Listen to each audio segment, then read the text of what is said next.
예, 조태우 변호사입니다.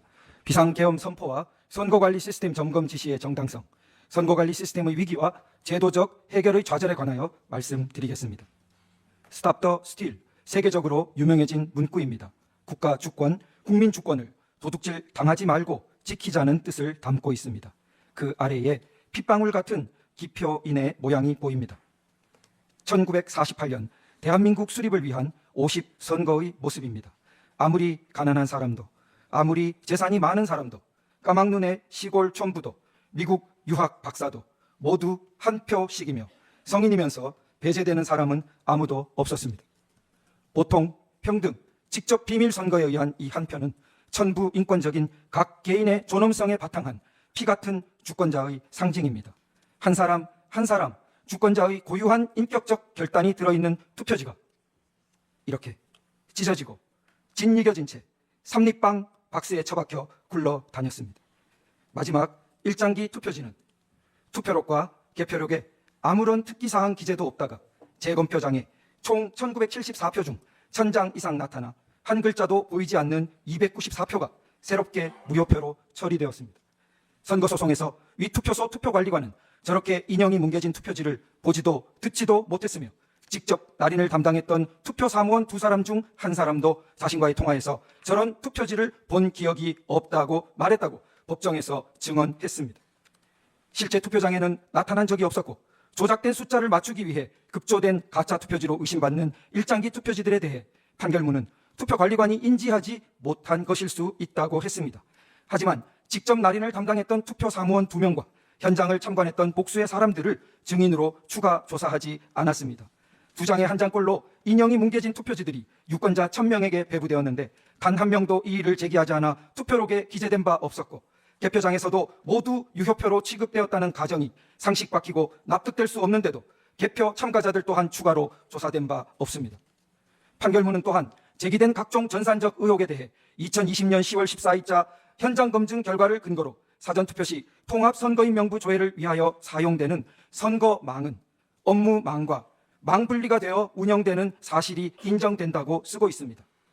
하지만 판결문이 총 5회나 거론하는 2020년 12월 14일자 현장 검증은 선관위 직원이 2시간 동안 74장의 PPT 슬라이드를 넘기며 일방적으로 발표한 것이 전부였습니다.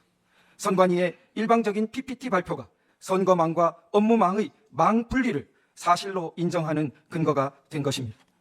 판결문은 또한 원고의 주장처럼 위조된 사전투표지를 투입하기 위해서는 사전투표지의 위조를 위한 용지 구입, 인쇄, 날인 작업이 선행되어야 하고 사전투표자의 수를 부풀리기 위한 중앙선관위 서버의 보안을 뚫고 침투하는 등 전산 조작이 필요한데 이는 불가능하다는 취지로 쓰고 있습니다. 그러나 2023년 10월 국정원은 보안 점검을 통해 선관위의 선거망과 업무망 사이의 망 분리가 미흡하여 해커가 카페에 앉아 인터넷을 통해 통합선거인 명부 조작이 가능했음을 밝혔습니다. 또한 국정원 보안점검 결과와 백종욱 증인 신문에 따르면 해커는 투표지에 인쇄되는 청인과 사인을 탈취하여 사전투표용지를 무단 인쇄할 수 있었습니다. 선관위 사무총장은 본 법정에서 선관위는 해당 선거의 사전투표용지 발급에 지난 선거, 전전 선거의 자녀 롤 용지를 사용해왔고 그 대장 관리는 엄격하게 되지 않는다고 자백했습니다. 국정원의 점검과 두 증언을 종합하면 판결문에서 불가능하다고 판시했던 용지 확보, 인쇄 날인, 서버 침투가 모두 가능했다는 것이 명백합니다. 해킹을 통해 가짜 투표용지를 무한 제조하는 것이 가능했던 상황인 것입니다. 각종 이상투표지 속에 선거소송을 제기한 원고들을 찍은 표들이 섞여서 발견되는 것에 대한 의문이 제기되고 있습니다. 조작되어 공표된 숫자에 따라 가짜 투표지로 재검표에 대비하고자 하면 차이가 나는 특정 후보만의 표가 아니라 투표소 단위별로 조작된 숫자에 맞추어 모든 후보들의 표를 일습으로 제조하는 것이 훨씬 쉽고 티도 덜 나기 때문이라 추측됩니다. 판결문은 또한 가짜 투표지를 다량 위조하여 진정한 투표지와 대체하였다면 위조 투표지 상자와 진정한 투표지 상자를 바꿔치기 했어야 하는데 이는 정황상 불가능하다는 취지로 판시했습니다. 하지만 영등포울 선거구의 투표지 보관 당시와 1년 반 뒤 이루어진 재검표 당일의 문손잡이 봉인 상태는 봉인된 종이 테이프의 접힌 위치와 각도, 판사의 도장 위치와 크기가 확연히 달라 누군가 투표함 보관실에 봉인을 떼고 다시 붙였음이 명백합니다.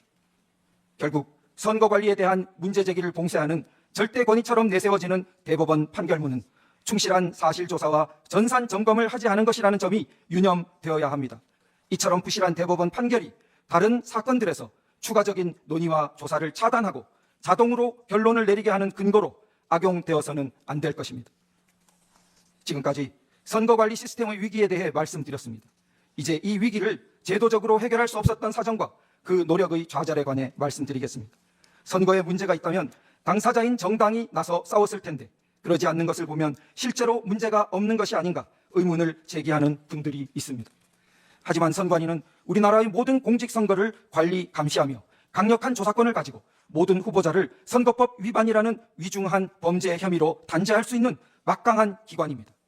게다가 국정원 보안점검 결과에 따르면 국민의힘 당대표를 뽑을 때 이용하는 선관위의 온라인 투표 시스템, 소위 K보팅 시스템은 온라인 접속 코드나 개인별 로그인 절차가 너무 허술해서 해커가 다수 유권자를 대신해서 대리 투표하거나 투표 결과를 변경할 수 있었습니다.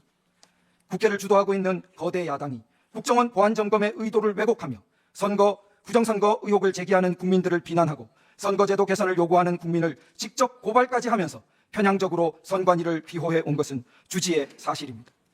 이런 상황이기에 전형적인 선출직이면서 각종 선거법의 칼날에 놓여있는 국회의원들로 구성된 국회와 정치권은 선관위를 제대로 견제하기 어렵다고 할 것입니다.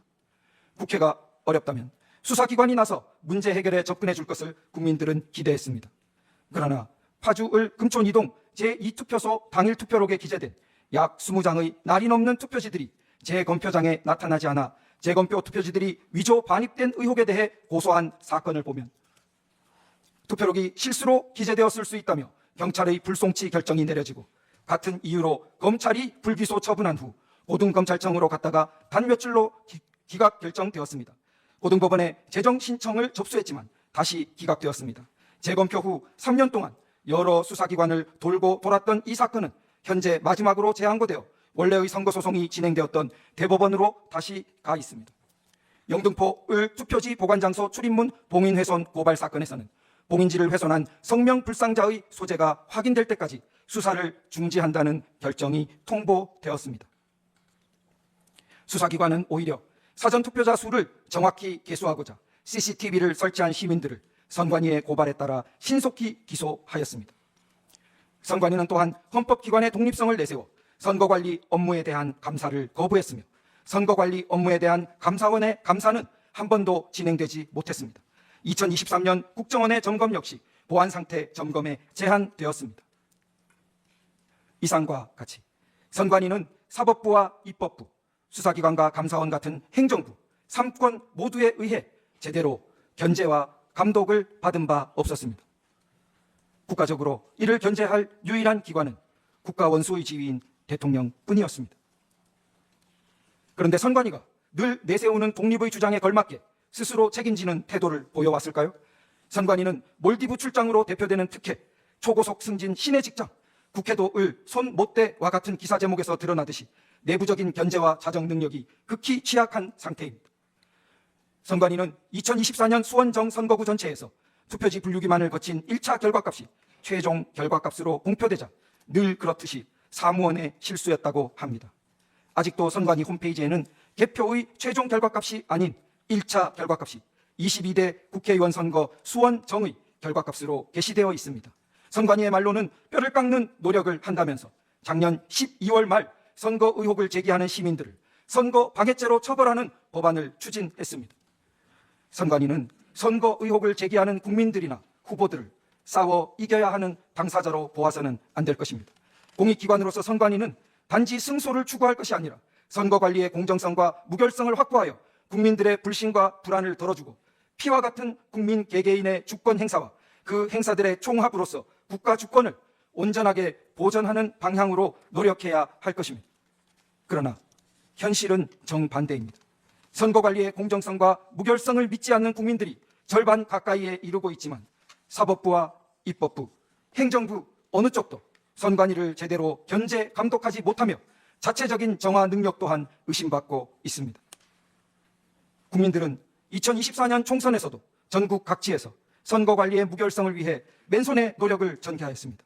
투표소에 CCTV 설치가 금지되어 있기에 시민들은 발을 정자를 써가며 사전투표자의 수를 육안으로 집계하여 선관위가 발표한 투표자 수가 수십 표씩 증가된 것임을 여러 곳에서 발견하고 항의하였지만 제도적으로 교정될 길이 없었습니다.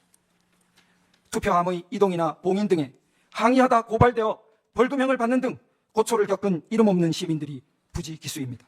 이들이 왜 밤을 새워 선관위 앞을 지키게 되었을까요? 이들이 모두 근거 없는 선동에 빠져 국가를 혼란시키는 사람들일까요? 다른 모든 기관이나 사람들은 몰라도 선관위는 결코 그렇게 말해선 안 되는 기관입니다. 선거 관리에 대한 신뢰는 강제나 협박으로 획득될 수 없고 선거 관리에 대한 신뢰의 획득은 선관위의 존재 이유이자 사명이기 때문입니다. 그러나 선관위는 국민들을 거짓말쟁이, 음모론자로 몰아갔고 이런 선관위를 견제 감독할 수 있는 국가기관은 사법부와 입법부, 행정부 어디에도 없었습니다. 거친 광야에 맨몸의 국민들만 내버려진 형국이었습니다. 비상계엄을 통한 선거관리 시스템에 대한 점검 지시는 이런 상황에서 발생한 것입니다. 피 같은 국민 주권은 주권자인 국민 모두가 각성하여 지켜나갈 때만 지켜낼 수 있습니다. 가장 근본적인 문제들을 부분 기관들이 외면할 때 국가 전체와 국민 전체의 생명선을 지키고 대변해야 할 책임은 단 한 사람, 대통령에게 있습니다. 대통령은 그 책임을 외면하지 않았고 비상계엄과 선거관리 시스템 점검 지시를 통해 전 국민에게 국가위기 상황을 간절히 호소하였습니다. 대한민국이라는 배의 밑바닥에 큰 구멍이나 침몰 직전의 상황에 있다는 것을 화재 경보를 울려서라도 알리고 그 배를 구하고자 했던 선장의 충정이었고 정당한 행위였습니다. 수천 년 인류 문명사에서 가장 발전된 체제인 천부인권 보통선거 자유민주 체제의 기초는 존엄한 한 사람 한 사람의 기표를 피처럼 귀중하게 보는 것입니다. 존경하는 우리 헌법재판소가 자유, 문명, 수호라는 고귀한 사명의 깃발을 높이 들어 올려주실 것을 간청드립니다.